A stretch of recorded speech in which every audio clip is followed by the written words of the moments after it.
Class 9 এর প্রিয় শিক্ষার্থীরা, আমরা এখন এই ভিডিওতে তোমাদের এই কোষে থেকে 14 এখানকার এই 6 দাগের জ্যামিতিক প্রশ্নটি বা সম্পাদ্যটি আমরা এখন খুবই সহজ সরলভাবে আলোচনা করে অঙ্কন করব। তো প্রিয় শিক্ষার্থীরা, আমরা প্রথমে প্রশ্নটা একটু ভালোভাবে পড়ি। প্রশ্ন এখানে আমাদের দেওয়া রয়েছে 6 সেমি বাহু বিশিষ্ট একটি বর্গক্ষেত্র অঙ্কন করি এবং এই বর্গক্ষেত্রের সমান ক্ষেত্রফল বিশিষ্ট একটি ত্রিভুজ অঙ্কন করি। ঠিক আছে, খুবই সহজ। আমাদের এখানে প্রথমে 6 সেমি বাহু বিশিষ্ট একটি বর্গক্ষেত্র অঙ্কন করতে বলা হয়েছে, তারপর সেই বর্গক্ষেত্রের সমান ক্ষেত্রফল বিশিষ্ট একটি ত্রিভুজ অঙ্কন করতে বলা হয়েছে। তোমরা মনোযোগ সহকারে দেখো, অবশ্যই তোমরা ভালোভাবে বুঝতে পারবে।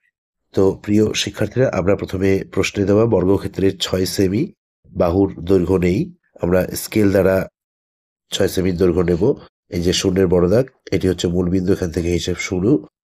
এই যে 6 বড় দাগ, এই পর্যন্ত এই দুই বিন্দু যুক্ত, এটি হচ্ছে 6 সেমি।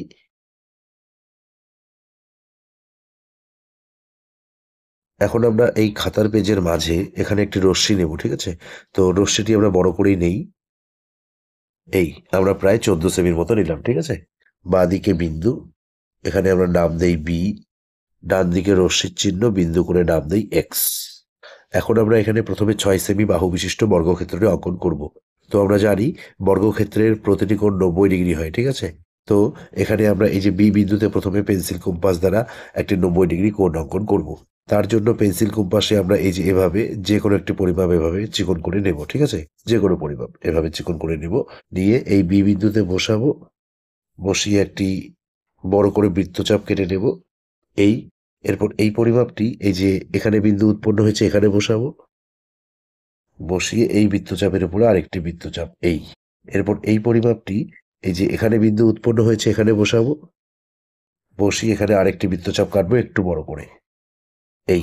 এরপর এই পরিমাপটি এই যে এখানে বিন্দু উৎপন্ন হয়েছে এখানে বসাবো। বসিয়ে এই বৃত্তচাপের উপরে আরেকটি বৃত্তচাপ কেটে নেব। এই যে এখানে বিন্দু উৎপন্ন হলো। এখন আমরা এই দুই বিন্দু যুক্ত করে এদিকে আরেকটি রশ্মি অঙ্কন করব। তো রশ্মিটি আমরা অবশ্যই 6 সেমির থেকে বেশি নেব। ঠিক আছে, আমরা প্রায় 7 সেমির মতো নিলাম। ঠিক আছে, এদিকে রশ্মির চিহ্ন, বিন্দু করে নাম দেই ওয়াই। এখন আমরা পেন্সিল কম্পাস দ্বারা এই 6 সেমির পরিমাপটি নেব। দেখো, এই যে এভাবে নেব, নিয়ে এই বি বিন্দুতে বসাবো। বসি এক্স রশ্মির ডান দিকে বৃত্তচাপ কেটে নেব। পরিমাপটি আমাদের এই বি বিন্দুতে বসানো রয়েছে, আমরা উপরে আরেকটি ওয়াই রশ্মির দিকে বৃত্তচাপ কেটে নেব। এরপর এই পরিমাপটি এই যে এখানে বিন্দু উৎপন্ন হয়েছে এখানে বসাবো। বসিয়ে উপরে বৃত্তচাপ কাটবো এবং এই যে এখানে বিন্দু উৎপন্ন হয়েছে এখানে বসাবো। বসিয়ে এই বৃত্তচাপের উপরে আরেকটি বৃত্তচাপ। আমরা এখানে 6 সেমির পরিমাপটি নিয়ে বি বিন্দুতে বসিয়ে প্রথমে এদিকে কেটেছি, তারপর এখানে কেটেছি, এরপর এখানে বসিয়ে এখানে কেটেছি এবং এখানে বসিয়ে এখানে কেটেছি। ঠিক আছে, এই বিন্দুর নাম দিই আমরা এখানে এ, বি, এই বিন্দুর নাম হচ্ছে সি, আর এই বিন্দুর নাম দেই ডি। এখন আমরা স্কেল দ্বারা এই এ আর ডি প্রথমে যুক্ত করে দেব। একইভাবে এই ডি আর সি যুক্ত করে দেব। এটি হচ্ছে 90 ডিগ্রি, এটি 6 সেমি, এটি 6 সেমি, এটিও 6 সেমি, এটিও 6 সেমি। ঠিক আছে, তো প্রিয় শিক্ষার্থীরা, আমরা যে A B C D 6 semi বাহু বিশিষ্ট বর্গক্ষেত্রটি অঙ্কন করলাম।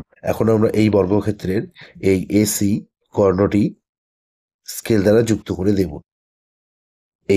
ঠিক আছে, এখন আমরা এই বর্গক্ষেত্রের সমান ক্ষেত্রফল বিশিষ্ট ত্রিভুজ অঙ্কন করব। তার জন্য আমরা পেন্সিল কম্পাস দ্বারা এই এ আর সি কর্ণটি নেব। এই যে এভাবে নিতে হবে। ঠিক আছে, এসি কর্ণের দৈর্ঘ্য পেন্সিল কম্পাস দ্বারা এভাবে নিতে হবে। নিয়ে এই ডি বিন্দুতে বসাবো। বসিয়ে এই এক্স রশ্মির নিচে এই যে এখানে একটা বৃত্তচাপ কেটে নেব। ঠিক আছে, এরপর আমরা পেন্সিল কম্পাস দ্বারা এই এ আর ডি বাহুর দৈর্ঘ্য নেব। এই যে এভাবে। ঠিক আছে, নিয়ে এই সি বিন্দুতে বসিয়ে এই বৃত্তচাপের উপরে আরেকটি বৃত্তচাপ। এখন আমরা এই বিন্দু আর এই ডি বিন্দু স্কেল দ্বারা যুক্ত করে দেব। যুক্ত করে এদিকে আরেকটি রশ্মি অঙ্কন করব। ঠিক আছে, রশ্মির চিহ্ন দেই, নাম দেই আমরা এখানে জেড, এখানে আমরা নাম দেই ই। এখন আমরা এই এ আর ই স্কেল দ্বারা যুক্ত করে দেব।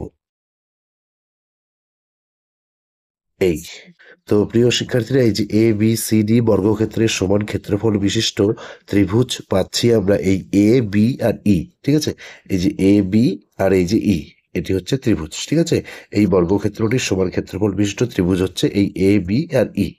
তো এই চিত্রটি বা সম্পাদনে অঙ্কন করার পর আমরা এই চিত্রটির বা সম্পাদনের নিচে একটি লাইন ভালোভাবে পরীক্ষার খাতা সাজিয়ে লিখবো। ঠিক আছে, দেখো, সুতরাং এ বি সি ডি বর্গক্ষেত্রের সমান ক্ষেত্রফল বিশিষ্ট ত্রিভুজ এ বি ই অঙ্কন করা হলো।